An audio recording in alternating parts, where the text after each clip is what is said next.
अरे मालती फिक्र दे लगा साम। हाँ मनहरन, अब काय करती, घर में काम होता भी तो करे लगते ना। अच्छा अच्छा ले ठीक है। मैंने मालती तुले एक ठन बात की को बुला रहे हो। हाँ का बात है? अब ते जानते छस मोर पोस्टिंग जो है यहाँ ले 5 किलोमीटर दूरिया एक ठन कस्बा में लग गए थे। हाँ लग गई ता तय मोर गोरा कर भी ना, तय मोर रास्ता देख भी ना। हाँ मनहरन, मैं तो रास्ता देखूं, मैं तो अगोरा कर हूँ। तय जाओ मनहरन, तय जा। सच में जाओ? हाँ सही में? सही में। तो जाओ मालती।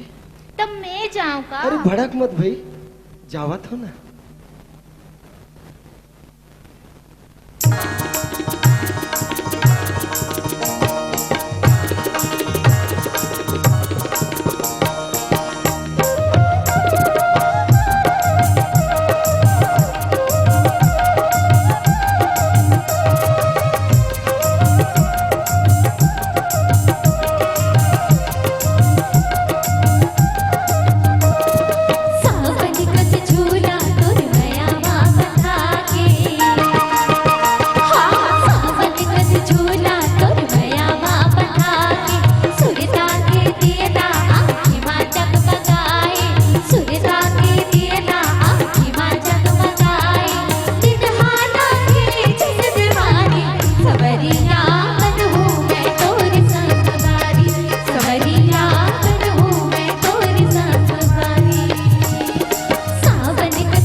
कब आप